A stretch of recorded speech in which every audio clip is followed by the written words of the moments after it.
मेरे 99.45 परसेंटाइल के आसपास रहे हैं। आप में से जो लोग नहीं जानते, गेट एक टेस्ट है, graduate aptitude test in engineering, जो कि IIT वाले कंडक्ट करवाते हैं after BTech. Using GATE score या तो आप एडमिशन ले सकते हैं एमटेक में, या फिर एक अच्छे से PSU में जॉब ले सकते हैं। अब आप में से शायद कई लोग ये सोच रहे होंगे, अरे वाह यार, ये तो बहुत इंटेलिजेंट है। अब सबसे ज़्यादा खतरनाक बात यह है कि मेरे +2 में 50% थे और सबने कहा था कि इसको आर्ट्स दिलवाओ, BA करवाओ, इससे इंजीनियरिंग नहीं होगी। तो ये जो ट्रांजिशन आया from 50% to 99.45 percentile in GATE, ये मैं आपसे डिस्कस करना चाहता हूँ कि मेरे में एकदम ये ट्रांजिशन कैसे आ गया। या तो मैं बहुत ही ज़्यादा हार्ड वर्किंग हो गया था, या मैंने थोड़ी स्मार्ट स्टडी भी की है। तो जो सबसे पहले एक इम्पॉर्टेंट बात मैं आपसे कहना चाहता हूँ कि कोई भी इंटेलिजेंट नहीं है। हमारी जो डेफिनेशन है इंटेलिजेंट की, वो ही गलत है। आप दुनिया की किसी भी चीज़ को अगर एक पर्टिकुलर अमाउंट ऑफ टाइम दोगे तो दुनिया आपको इंटेलिजेंट कहने लगेगी। जबकि अगर आप इंटेलिजेंट हो तो सिर्फ उस फील्ड में हो जिसमें आपने वो टाइम दिया है।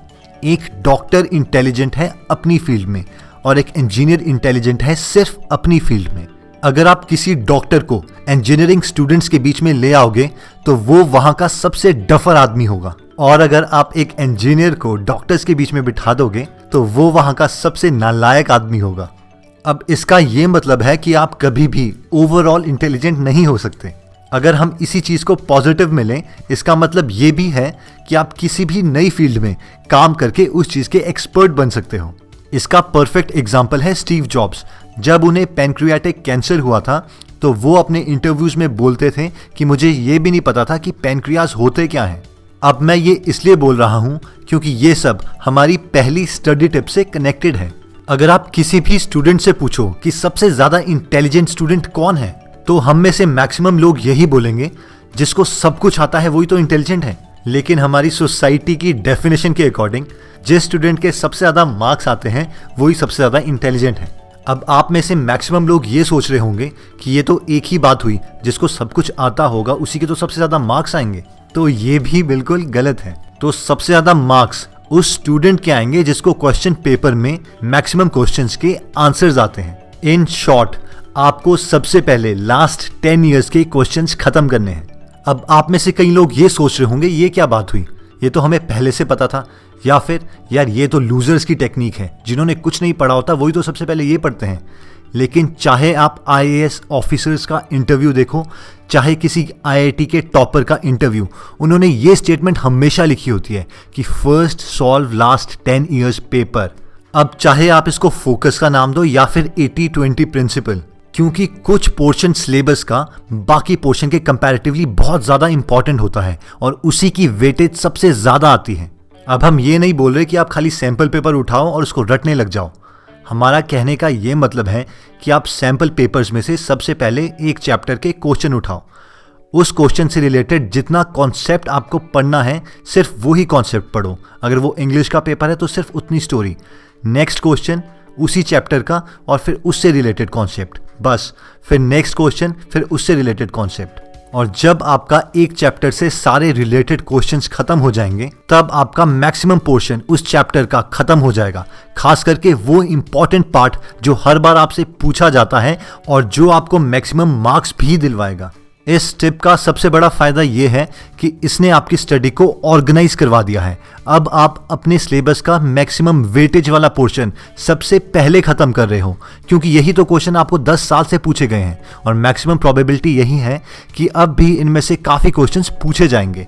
इस कॉन्सेप्ट को आप समझ सकते हो डिश मेकिंग से। मान लीजिए आपको एक केक बनाना है, तो सबसे पहले आपको उसके मेन इंग्रेडिएंट्स तैयार करने पड़ेंगे, जैसे कि उसका बेस और फिर उसके ऊपर क्रीम की लेयर। अगर आप उसकी टॉपिंग्स पे कंसंट्रेट करोगे, यार चेरी लेके आनी है या ड्राई फ्रूट्स लेके आने हैं, और बेस पे कंसंट्रेट बिल्कुल नहीं करोगे, तो आपका केक कभी भी तैयार नहीं होगा।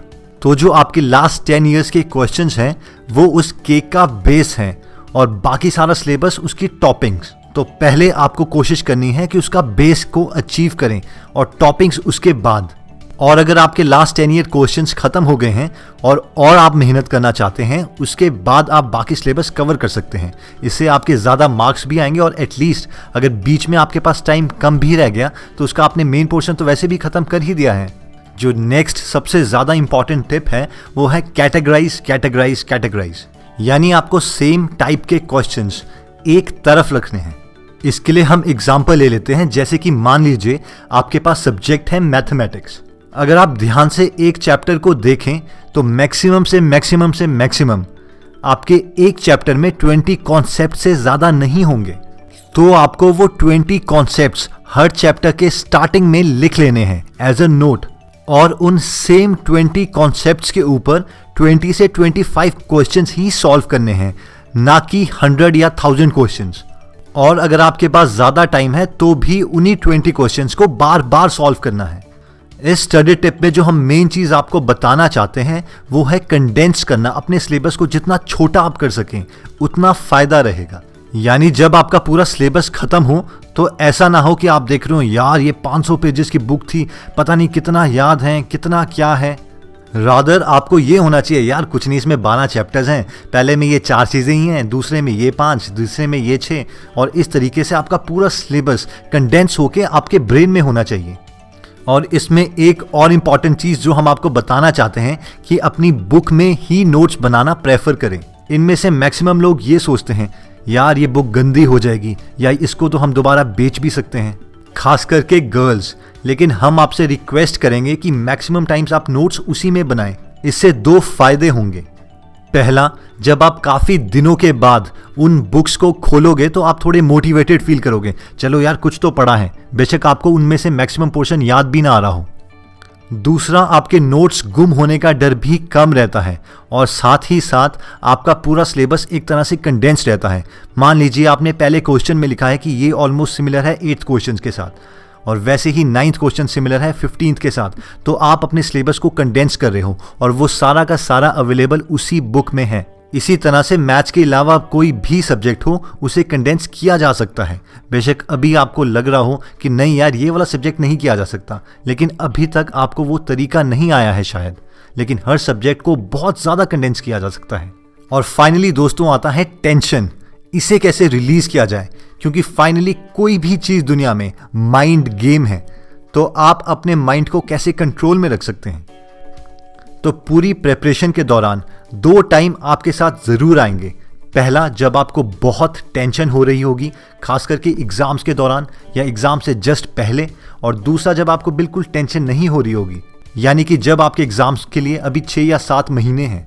तो दोस्तों कंपटीशन तो हमारा सिर्फ हमारे साथ ही होता है, हमें खुद से कैसे काम करवाना है ये एक स्ट्रैटेजी की तरह ही है। तो इसके लिए जो स्ट्रैटेजी मैं यूज़ करता था वो ये था कि जब मैं बहुत ज़्यादा रिलैक्स होता था, यानी मेरे एग्ज़ाम के लिए अभी काफ़ी सारे दिन बचे हैं, तो मैं अपने को ज़बरदस्ती टेंशन दिलवाता था, बार बार ये थॉट्स ला के, यार इस तरीके से तो मैं अपनी लाइफ में कुछ भी नहीं कर पाऊंगा, वो +2 वाली चीज़ दोबारा से रिपीट हो जाएगी, मैं अपना कोई भी ड्रीम अचीव नहीं कर पाऊंगा और ऐसे ही एक यूजलेस आदमी की तरह मर जाऊंगा। और इसी तरीके से जब एग्ज़ाम्स का टाइम आता था और मुझे बहुत ज़्यादा टेंशन होने लगती थी, तो अब मुझे पता था कि मुझे अपनी टेंशन रिलीज़ करनी है। तो मैं अपने दिमाग में दूसरे तरीके के थॉट्स लाने की कोशिश करता था। यार ऐसी की तैसी देखा जाएगा जो होगा, इस कुलदीप ने भी कौन सा बड़ा तीर मार दिया इतनी सारी परसेंटेज लाके, और कोई बहुत अच्छा सा सॉन्ग सुनने लग जाता जिससे मेरा दिमाग रिलैक्स हो जाए। और जब मुझे लगता कि मैं कुछ ज़्यादा ही रिलैक्स हो रहा हूँ, फिर से मैं दूसरे थॉट्स लाने लग जाता और फिर काम करने लग जाता। फाइनली इसका ये मतलब है कि हमें खुद से काम करवाना है, कभी टेंशन लाके कभी टेंशन रिलीज़ करके, और हम कभी एक स्टेट में नहीं रह सकते। हमें ये बैलेंसिंग गेम खेलते रहनी पड़ेगी ताकि हम खुद से काम करवा पाएँ और मैक्सिमम से मैक्सिमम स्कोर ला पाएँ। और एक बार एग्ज़ाम हो गया तो हम कुछ